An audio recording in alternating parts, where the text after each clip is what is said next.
Hi, everybody. This is John. I'm here with Charlie. We're here for the Roundtable Jets podcast, our second episode of the year. For all Jets related content, you can check us out at Roundtable Jets section. A lot of written content, some video stuff like this, and a lot more. Just keep up with the latest news. And you can also go in there and interact with everybody. You can sign up and drop some comments on what you think is going on with the Jets and whatnot. So a really cool thing. So make sure you check that out. But we have a lot to get into today, Charlie. I'm pretty surprised. I'm not going to lie. I didn't think the Jets were going to win this game. And maybe, what I saw, the Browns do to my dad's Dolphins a couple weeks ago when they embarrassed them, I said, I could see the Jets kind of getting embarrassed by this team too. But without Sauce Gardner, without Quinnen Williams now, and Justin Fields throwing for 54 yards on 11 attempts, they win the game somehow. So kind of walk me through what you saw that day. Yeah, well, it was definitely a wet day over at MetLife Stadium in northern New Jersey. The Jets special teams are really the story of the day. I mean, a punt return touchdown and a kick return touchdown by two different returners, Nwangu and Williams, just absolutely fantastic in the first quarter. And also just a great day for the Jets trade deadline decisions, right? So, like you said, the secondary wasn't too much of a factor because Dillon Gabriel, he's not the most prolific passer, but trading Quinnen Williams and then not trading Will McDonald and Jermaine Johnson, your defensive line ends up with 6 sacks. Will McDonald ties a franchise record with 4. So that's crazy. Breece Hall, who was a hot name and towards the trade deadline, the Jets were holding out for a third-round pick, wouldn't accept the 4th from the Chiefs to give him up, and Breece Hall, not his best statistical day in terms of, as a Jet, he's definitely had more, all-purpose yards and more touchdowns, but just being a smart runner and taking that 42-yard screen pass to the house, which was, what is that, like 90% of Justin Fields' yards of that day. So, with 12 yards that day if that didn't happen. Exactly. So, just – these are the kind of wins where it's like, yeah, is this going to hurt your draft position? Sure. But the Jets, these baby Jets, they need wins like these to stack some confidence and build some faith in the direction of the franchise, Yeah, I think that's the more important part here is I completely understand why Jets fans don't want to win. But at the end of the day, and I'm trying to find the report that I kind of wrote about the other day, but it essentially just said, you don't like if you look back at the Jets, they draft Sam Darnold 3rd, they draft Zach Wilson 2nd, and both of them in New York at least were just embarrassing. Wilson probably, not even probably, definitely worse than Darnold was, but it didn't work out. So you're not really guaranteeing yourself much when you draft these quarterbacks now. Do you want a higher draft pick? Of course. But I also think right now, too, like the Jets have, 4 first-round picks just to use in the next year and a half, pretty much, in 26 and 27. You have 3 in this upcoming draft. You can do – if let's say the Titans get the first pick, the Titans aren't taking a quarterback. They're going to probably want to trade that pick back to get some assets. Now, I'm not saying to move all 3, but if you have to move one of those plus, a second and a third or maybe even 2 firsts, if you really love Fernando Mendoza or, Dante Moore, we'll get into Ty Simpson here soon, it makes sense. So, again, I understand the Jets fans' frustration about winning games, but at the end of the day, it hasn't gone properly or well when you lose the games either. So, to me, it's more important to, kind of build that foundation and – figure stuff out. It's at the end of the day, and it's tough to say in a way, but I don't think any fan should ever be mad about winning. Now, a few years ago when the Jets could have drafted Trevor Lawrence and they lose the last game of the year, if I'm not mistaken, I believe that was it. Yeah, maybe I'd be a little angry about that. But even then, and it's going to sound crazy because I know he's a lot better than what the Jets have had, but I don't think Trevor Lawrence would have exactly fixed everything that we see wrong in New York right now. I think a lot of his hype is coming from his Clemson days still. So it just goes to show at the end of the day, the foundation needs to be set. Aaron Glenn needs to do what he needs to do. And I think the Jets, last Tuesday, 2 Tuesdays now, kind of signaled that the Jets have trust in Glenn to go out and do what he wants to do, build his team. And by starting that off, you got to win games. So I can't be mad personally. Yeah, definitely not. And now they got a nice little 2-game winning streak here. 2 wins in 3 weeks, including the bye week. Yeah. And now they're running into a buzzsaw with the New England Patriots tonight, but we'll also get to that later on, right? the hot New York Jets might have something for us. Maybe they'll win 7 games this year. You never know. Hey, but obviously, for the Jets to be the team they're looking to be in the future, it starts at the quarterback position. Now, we can look at Justin Fields, and I think we can all say that he's probably not the guy. But at the same, in the same breath, at the same time, I don't know how much I can blame Justin Fields when he throws 11 passes. Again, rainy, brutal day here in Upper New Jersey. I'm 10 minutes from MetLife. It was not nice outside on Sunday. But the long-term success of any player is not going to hinge on him throwing 11 passes. Like, you have to throw at least 25 passes in an NFL game to feel good. But I also think that's kind of the writing on the wall of like, hey, we know the Browns aren't great, but the defense is very good. And the longer you allow Justin Fields to kind of roam in that pocket, the quicker Myles Garrett's going to get to you and this guy and that guy. So we have to minimize his mistakes. Now, hopefully in a year, when we're talking about this next year, the Jets don't have to worry about that too much. Now, there are some interesting draft prospects, and I understand, again, that Mendoza and, Moore are the two guys, and rightfully so. Charlie and I just got done with the Penn State podcast as well. We spoke about Mendoza and what he did against Penn State. Credit to him in Indiana. To have Indiana as the second best team in the country and back, a 10-0 record, it shows how good the dude is. But I think people are kind of, I don't want to say underrating, but almost forgetting about what Ty Simpson is doing in Alabama. Now on the season, he's got 2,400 yards, 21 touchdowns, and just 1 interception. And he's doing it against the best of the best, Charlie. So you look at some of his game logs, 2 touchdowns against Florida State, 2 against Georgia with no turnovers, 3 against a top 15 ranked Missouri team at the time with no turnovers, 2 against Tennessee. Like he's just been really good all year. And I think he's the prototypical guy that you might look at for the Jets in terms of, he's got the arm, he's smart, he makes the right plays. I don't want to say he's undersized at 6'2", 208, but perhaps not as big as some of the other draft prospects that the Jets might like. So that could be a factor. But what are your thoughts on Ty Simpson? Yeah, so far has looked great this year. I believe his first year as a starter. But that's one of the only real things that you can really kind of knock on him is his lack of experience. When you look at a guy like Mendoza, who's been starting the last 3 years of his collegiate career, whether it was at Indiana or UCLA, or I believe it was Cal. Yes. Dante Moore, he sat last year, but the year before that he played.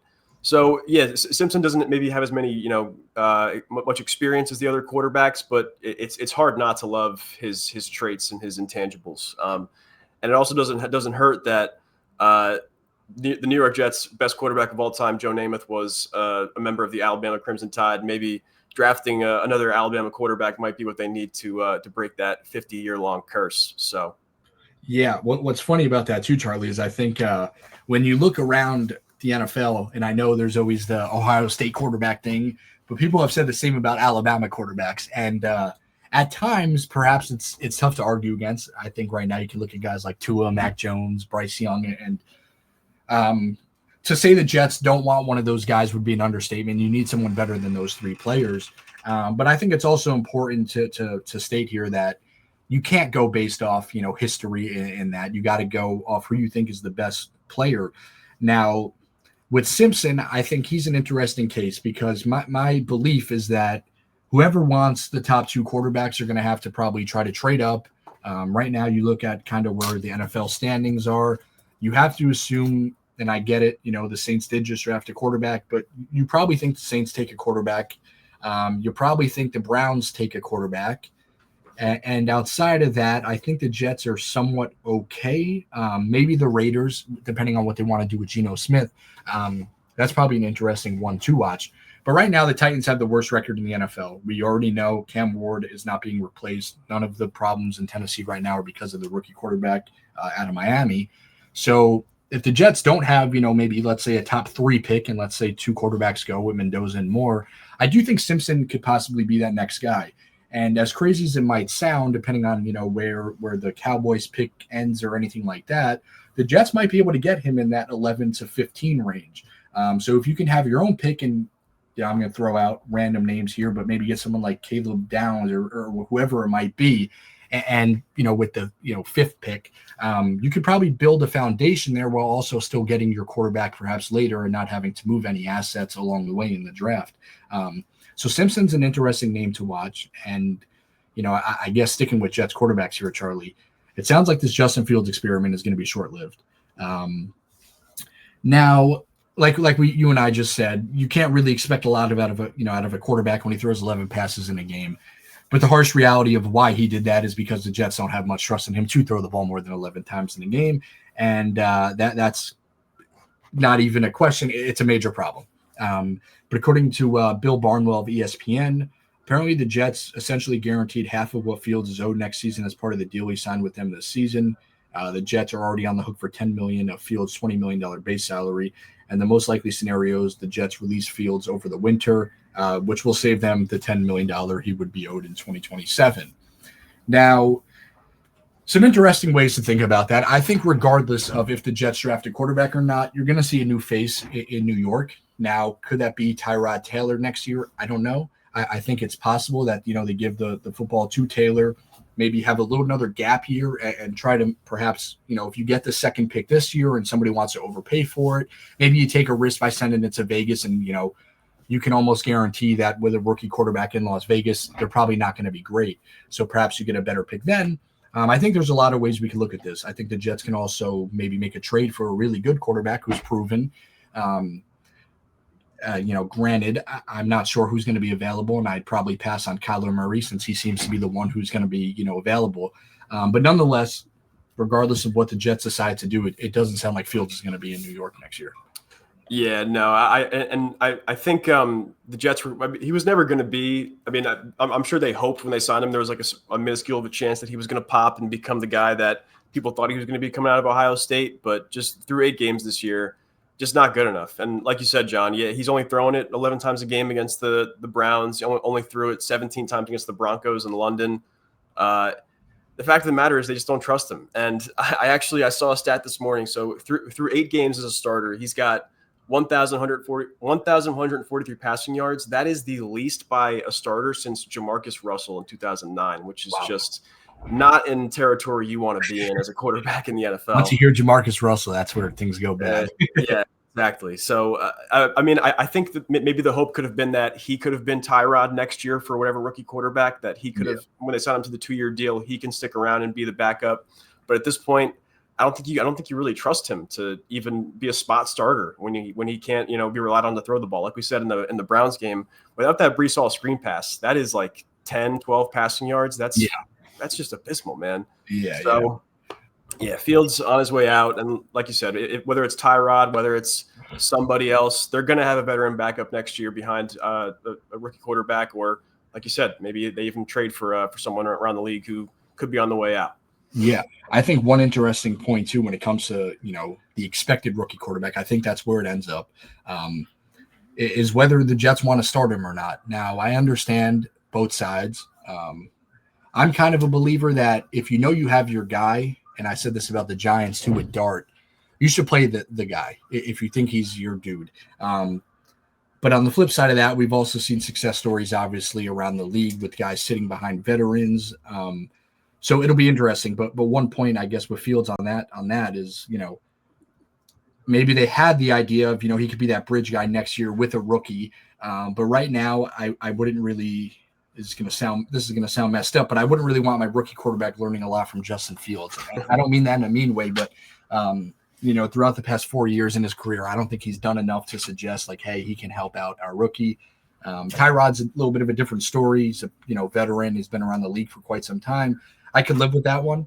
But interesting point on Fields too, Charlie. And not saying he's a bad rushing quarterback, right? He still has 316 yards on the year. He's averaging 5.3 yards per carry. But it doesn't seem like he's, using his legs as much as maybe he should. Multiple games this year with 7 or fewer, rushing attempts, even a couple with 4 and 5. And it's like, when you're attempting 11, 12, 17, and 11 passes, again, against the Bills, the second game of the year, you kind of have to find a way to use your legs a little bit more than that. He's taken 25 sacks this year. Now, I don't know, the number off the top of my head, but I feel like that has to be among the top in the NFL, if not the most. He got sacked 9 times against the Broncos. So the lack of pocket awareness and really using those legs at time has been concerning. I don't even want to say it was the right idea by the Jets to go out and sign him, but I understand why they tried it. Perhaps, this was a first round guy a couple years ago. He was in a pretty horrible situation with with the Bears. Steelers, he was 4-2, if I'm not mistaken, before Russ came back. So I understand. But Justin Fields isn't the guy, and I think Bill Barnwell of ESPN kind of put it like that. But one person who is the guy, and I think Charlie and I know that, is Garrett Wilson. Now, Wilson has been dealing with this, knee injury and seemingly re-aggravated it on Sunday. If I'm not mistaken, he didn't play at all in the second half or hardly. And I don't even think he had a target. I know he ended up with no catches and no yards, but I don't even think he had a target. So my take on this, and maybe it's the wrong one, but if I'm the Jets, I probably keep Wilson out for the entire season. So I'm curious what you think on that. Well, as a Garrett Wilson fantasy owner, I'd like to disagree, but as a football, just speaking about it without no ties, yeah, of course, Garrett Wilson was the only untouchable guy for the Jets at the trade deadline when teams came calling for all their players, and it's for good reason. I mean, like we just talked about, you're going to have a young quarterback, you're going to have someone new stepping in under center next year, and what better. What's the most important thing to a quarterback who's, working his way through the NFL ups and downs? And it's to have a number one receiver. Exactly. Garrett Wilson's a bona fide number one receiver in the NFL, and you don't want to risk those goods and risk him messing up his knee even more than it possibly already is. So putting him on ice and letting him sit the rest of the season and what's going to be, a meaningless last, 7-8 games, is probably the best way to go about it for sure. And I know, too, Aaron Glenn spoke with the media, I believe it was Tuesday. And, after Rich Cimini of ESPN said Wilson's going to be out 3 to 4 weeks, Glenn said, go ask Rich Cimini about it and get back to me. And Glenn's been a little funny with the media at times. I didn't take any hard feelings from that, but I thought it was interesting. So I thought at first maybe the Jets considered, hey, he can be back in a week. And at that point, if he feels good enough to play, I would consider it. But now Ian Rappaport reported Thursday morning, so a few hours ago now for us. It might be a day later now for people who see this, but that he could be on IR. He's definitely out for the Patriots game tonight on Thursday. And to me, Charlie, you look at what, Wilson has done throughout his career, and I don't want to say bad quarterback play because he did get to play with Aaron Rodgers last year, but the harsh reality is like Rodgers wasn't what he was last year. And, I think we're starting to see that with the Steelers a little bit. But he still had, 1,100 yards and 7 touchdowns last year. He had to deal with the whole Zach Wilson mess and Mike White and just Tim Boyle, Trevor Siemian, the list goes on and on. Yeah. And I say it nicely, but they're not starting quarterback NFL material guys. They're hardly even backups, if we're being honest here for a second. And he still posted, 1,100 yards in 22 and 1,042 in 23. It's just, if there's one guarantee on this Jets team right now, it's that Garrett Wilson is the guy. And at 25 years old and doesn't turn 26 till next July, there's just no way I'm taking any risk with this. Again, I don't think the Jets are going to go out there and lose games or try to lose games. And obviously the point every week is to win. But God forbid something happens serious to Wilson's knee and he tears something and then he's out for the next year. You just add a whole different problem among the already 10 different problems. So it just can't happen to me. But I guess, the Jets will have the final call on that and we'll see. But we'll go into the Patriots game and a little about what New York might look like towards the back end of the season. Now the Jets go into Thursday Night Football, 13.5-point underdogs on the road against New England. Now, if we know historically the Jets can't beat the Patriots if, they preyed on it for 10 days and it still couldn't work. But Patriots are 8-2. And again, to win 8 games in the NFL is not an easy task, especially 7 in a row. I do think the Patriots might not be as good as that record shows. I think they're beatable. Now, do I think they're beatable for the Jets? I don't think so. But, Charlie, I'd like to hear your thoughts on that. Yeah, I mean, the odds are definitely not in their favor. I saw something today. The Jets' biggest strength offensively is running the football, and the Patriots are a top 7 team in terms of EPA per play against the run. Their run defense is pretty great. Mike Vrabel's got them playing really good. Drake May is an MVP candidate. He's playing some really good football right now.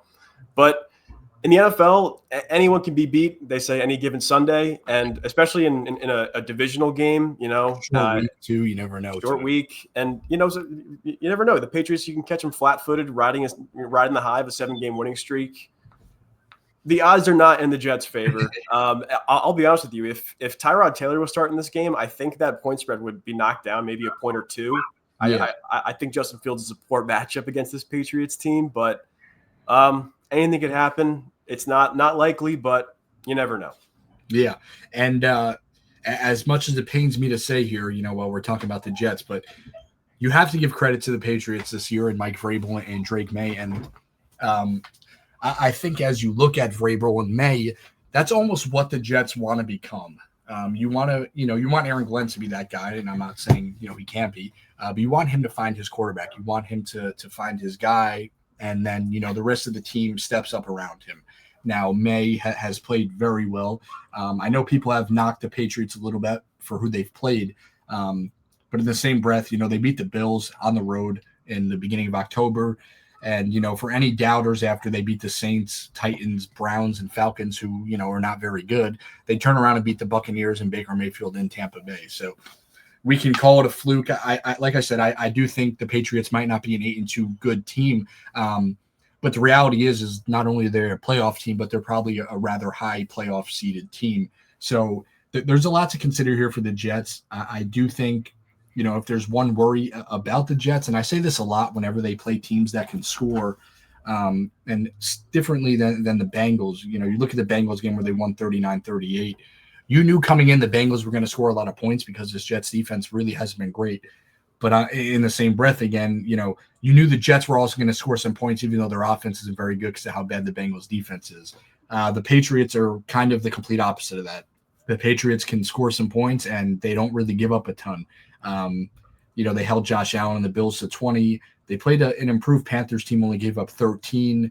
So, needless to say here is that the Patriots can stop you when it comes to, what they can do defensively. And to me, the Jets tonight don't really have maybe the offense to keep up with New England. No, definitely not. And that's kind of what I was going for with the with Tyrod Taylor's the better matchup because they're so good at stopping the run. Their one vulnerability is kind of explosive passing plays on that defense. Yeah. And not to say Tyrod's an elite, deep ball passer, but he's definitely going to take some more chances than Justin Fields is going to down the field, and he's definitely going to get the ball out at least a few ticks quicker than Fields would. So yeah, and the Jets also have a rather long list of players who could be out and questionable going into the game. So Wilson's obviously out.